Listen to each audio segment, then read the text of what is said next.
So here we have the Kia Sportage on a 16 plate.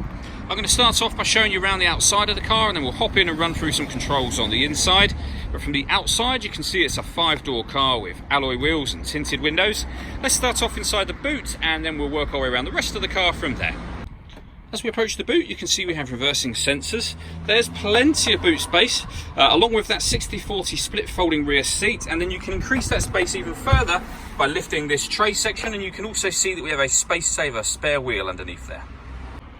Okay, so we're just going to work our way back round to the front of the car, and then we'll hop in and run through some controls on the inside. But now that we've done a full circle of it, you can see it's in excellent condition the whole way round. Just briefly before we climb in, I think it's well worth seeing the interior from this exterior point of view. There's plenty to run through on the dashboard, so let's hop in and we'll do that right now. Okay, now that we're inside the car, we're going to start with the dials. On the left hand side we have the rev counter, and on the right hand side the speedometer and fuel gauge. In the middle you can see the total miles for this car, which are 15,229. The information that's displayed above that can be changed using controls on the steering wheel.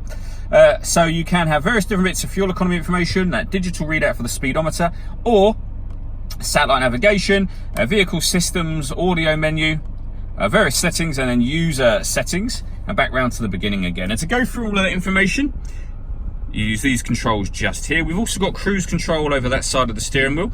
On the left hand side we've got stereo controls in the middle, and then the ability to answer and end phone calls. That is of course once you've paired up your phone, and that is done using the screen in the center and some of these buttons down the bottom. So to pair your phone you'd hit the phone button and then use the touch screen. We're not going to pair a phone at this point in time.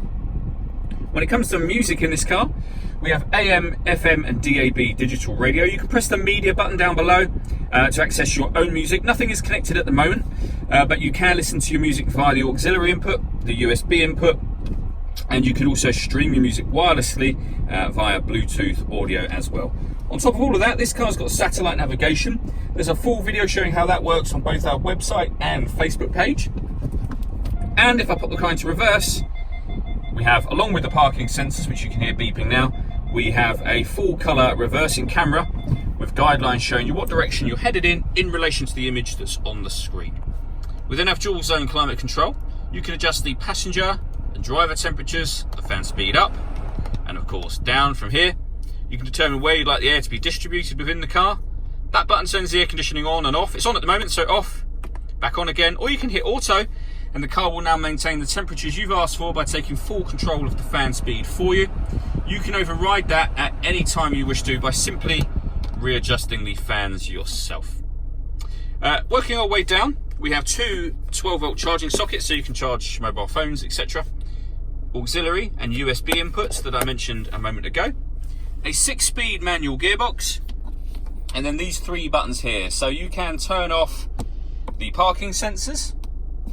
These 2, you can turn on or off the downhill brake control, and it will let you know you've turned it on just there. So if you're going to take the car off road, that's a great system to turn on. And the last button is this one. This one turns off the stop and start. This car is designed to cut out when it's stationary in traffic, which will in turn save you fuel. That button will turn that system off.